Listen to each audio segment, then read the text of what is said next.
it's not gonna work if that small dot is there. So what we have to do is reset the dot right back into the middle.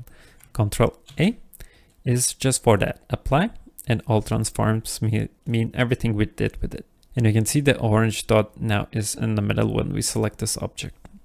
If it's not, the mirror modifier not gonna work. So I'm gonna press Ctrl space to go back to view, modifiers, and add a mirror modifier. And you can see we'll have two eyes right now. And instead of moving object like this now, because it's gonna be a bit difficult to understand what's happening, we're going to go into edit mode. You can go into edit mode by using this small menu or just pressing tab. Press S and drag in to make it a bit smaller. Go into the side view to adjust eyes to be right here. I like a bit more Asian style faces. So the eye is a bit further out than in the Western where the eyes is a bit more in the skull. I can put somewhere around here. It's still gonna play with the position a bit later. And when it's right here, I'm gonna press G and move X to move it on the X axis and put it in the head. Now, a lot of things are, let me first just rename it to head and eyes. Let's go with the first measurable thing that happens with your head is eyes. I'll Shift D and move the eyes into the middle because we don't need this.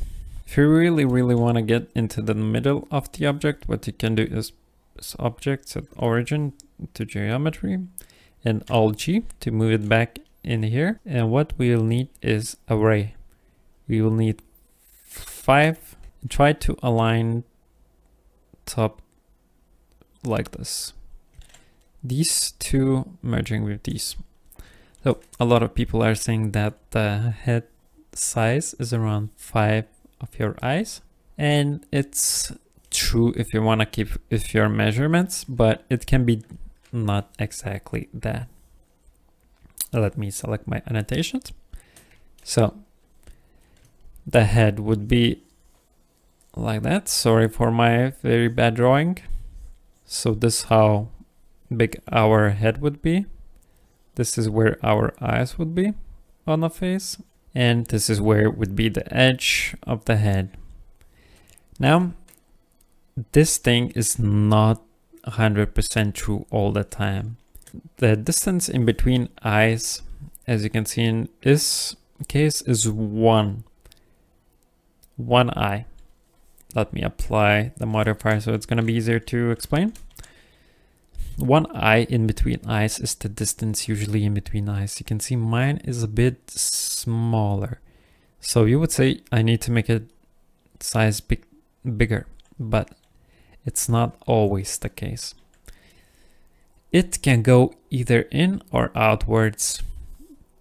Generally, people saying that somewhere around this much as I did, making a difference in here, or even pushing outwards like that.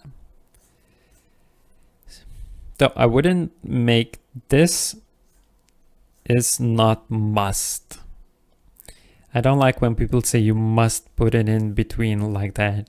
One eye in between, one eye in between to your head. No, I say there is always an error that you can have that makes the head more interesting.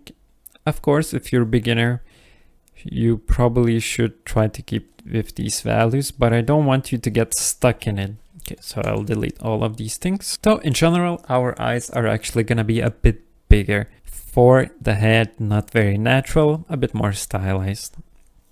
I'll select the head back, or actually, let's add a neck for now. What I'm gonna do is Shift A, while we're in the object mode, don't forget that, and add a cylinder. Don't move the cylinder from the center. If your objects are not created in the center, it's because of your cursor. This red with light white lines thingy is your 3D cursor. And if it's somewhere else, your object's gonna be created in else position. To reset the position of an object, you just have to hold Alt and press G. So I say G is for movement, and reset the movement is just holding Alt. Same works for other things like rotating. Alt R will reset the rotation. So with the same thing you rotate. And S is like the scale. The same thing you scale, you can press Alt S and it's gonna come back. So before we used the option of applying with Control A and apply. And if we apply, then we won't be able to go back. So just make sure you did not apply and we can go back into where it was.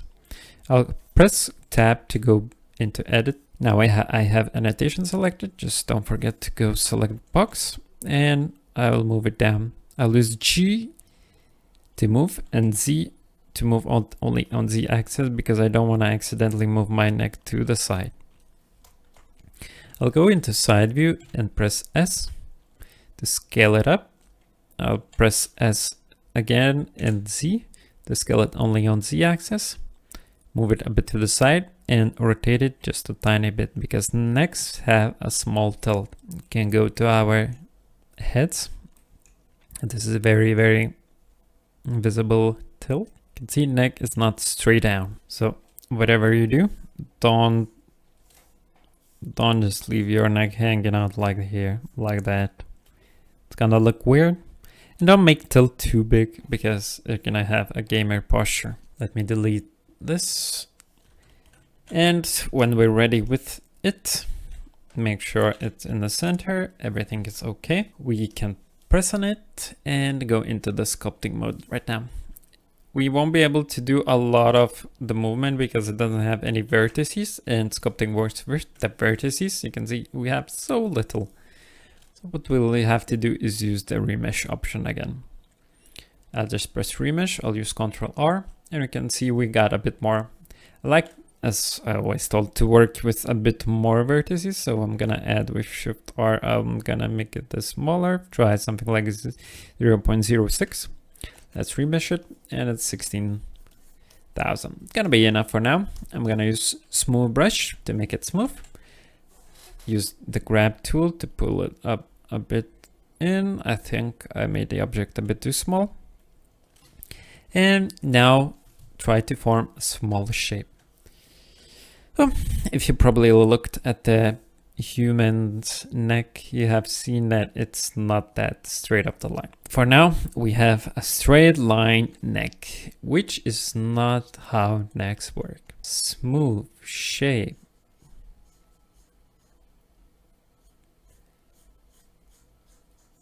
We need these lines. We need movement.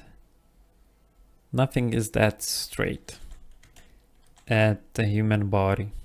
I'll make that. Just see how big of the brush I'm using to change these things. And we'll be playing a bit more with it later. But for now, it's gonna be fine. I don't like two line at the front as well, so I'm gonna change the shape, but I did forget to turn on a mirroring option in the sculpting tool. Now you can see I have a bit of mess up in here. I'll go into the small arrow and press symmetrize. I'll smooth out again. We can remesh again just to make sure everything is okay. And now it's good. I'll go with the quite big brush on the side here and pull it a bit inwards because I like a small shape in the neck. Let's go back on sculpting the head now. You can press Alt and Q on the face and it's gonna go back to the face. With Alt Q, you can switch the objects, which one you're hovering in the sculpting mode. You can use these small dots as well, but Alt Q is just easier for me at least. I'll take grab brush tool and pull it up. When you're not sure how something has to look, always go back to your references. That's why we have them. Can these use the swans that are from Anatomy for Sculptors to see how the eyes work? I don't like too close up because these ones feel to me to see these small things that we're gonna be working on a bit later, but for now we're working on the general shapes just take a full head. A big contrast head is a bit better. This is high contrast image. It would be easier to see. You can use these images where you can see the face planes. Face planes are very important as well. But for now, let's just choose one of the heads. I like how forward and crispy this head is. So I'm gonna use that. With the grab brush tool, I'm gonna move this a bit around. Go to the side view. Maybe drag it a bit more in. And let's start by forming our nose. Q, clay strips, and draw in a bit on top. We can make a point of our nose. Press G to go back to grab tool, make the brush size bigger, and drag your nose out just like that. Now there's a lot of options for the point of your nose. I'm not completely forming the nose tip right now, but there's a lot of ways you can have your nose tip. You can have, like I'm having right now, something like that. You can even have quite sharp changes, but this is definitely more stylized. You can even have like this.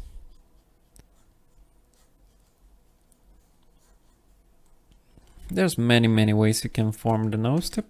The nose tip is very important for the nose shape. Another thing for the nose is that it's not sitting on the face, it's the face part. Let's find a good reference of the side.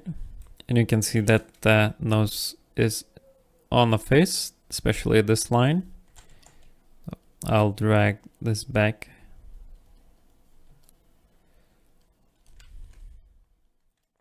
I like to do a lot of face planes when I'm starting the head. So I'm gonna press on this, which is scrape brush, and scrape out a bit from the side. What I'm thinking is if you look at this face shapes, if you see this shape, I'm looking at this part of the face. This is a bigger face plane that I'm gonna work on. I'm gonna leave this part alone, and we're gonna draw on this line right now. Let me just make this a bit smaller because it's gonna interrupt our sculpting window. So with the scrape brush tool, I make that from the jawline to this line, and now a bit of the front. I like to draw a line on here where your cheek is, and smooth everything out. I try to make a nose, some of the line, a bit more of a line shape. And I like to add ears early. We're not gonna do a lot of work on the ears for right now, but it's gonna be useful later on. That's gonna be in the next part.